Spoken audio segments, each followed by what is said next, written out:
Banyak yang tanya, buku panduan DIY saya ini menggunakan papan 18 mm.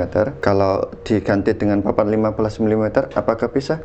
Jawabannya bisa, tapi ada hitung-hitungannya. Simak baik-baik. Kalau asal diganti tanpa perhitungan, hasilnya bisa meleset. Jadi kita perlu paham dulu apa itu ukuran luar dan ukuran dalam. Nah, ukuran luar adalah dimensi keseluruhan dari furnitur tersebut. Saya contohkan dengan desain ini ya. Anggap aja ini total keseluruhan dari furnitur ini adalah dengan panjang 120 cm, lalu tingginya 50 cm, dan kedalaman ke belakangnya adalah 40 cm. Nah, kita akan coba hitung ukuran persisi papannya ya. Nah, jika semula dengan buku panduan DIY saya menggunakan tebal papan 18 mm, untuk papan nomor 1 ini ya, papan nomor 1, maka ukuran luar atau ukuran dimensi luar ini 120 cm dikurangi dua sisi ketebalan papan. Maka cara hitungnya adalah seperti ini. Papan nomor 1 120 dikurangi 3,6 mm sama dengan 116,4. Karena kedalaman papannya ini adalah 40 cm, maka dikali 4.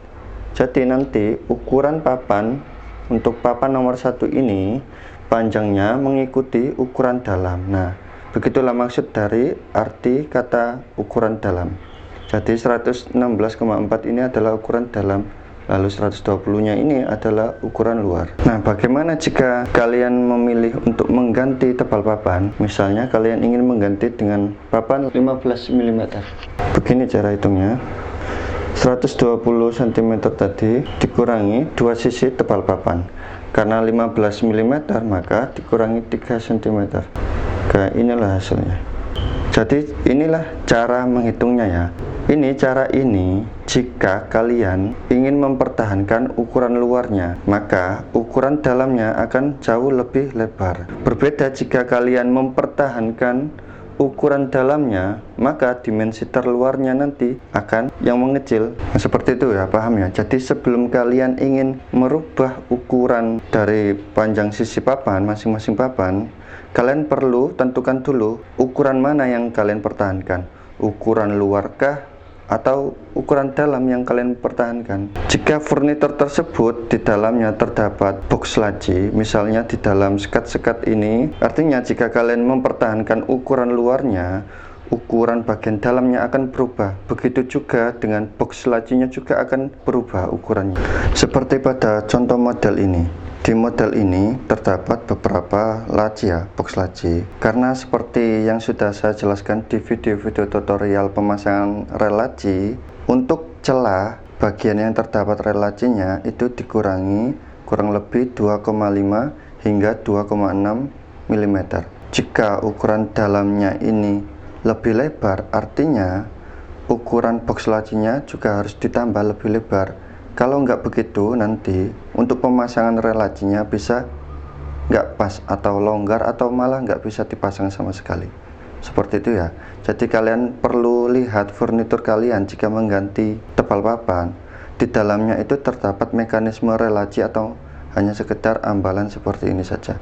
Jadi untuk mempertimbangkan ukuran luar yang dipertahankan atau ukuran dalam yang dipertahankan, kalian harus melihat desain kalian, apakah terdapat laci atau hanya terdapat rak-rak ambalan seperti ini. Lalu selanjutnya kalian perlu menyesuaikan juga di halaman menandai.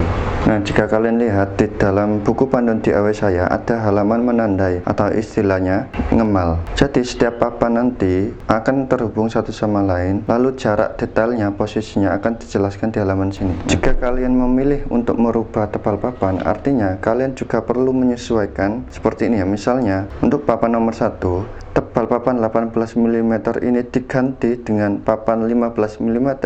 Artinya papan nomor 4 dan papan nomor 5 harus diperlebar.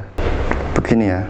Jika papan nomor 1 menggunakan papan 18 mm, maka papan nomor 4 dan papan nomor 5 lebarnya adalah 10 cm ini dikurangi 18 mm sama dengan 8,2. Jika tebal papan 1 ini diganti dengan papan 15 mm, artinya papan nomor 4 dan papan nomor 5 adalah 10 dikurangi 15 mm, maka hasilnya adalah 8,5, maka lebih lebar. Jadi banyak yang perlu kalian hitung ulang jika ingin memilih mengganti tebal papan.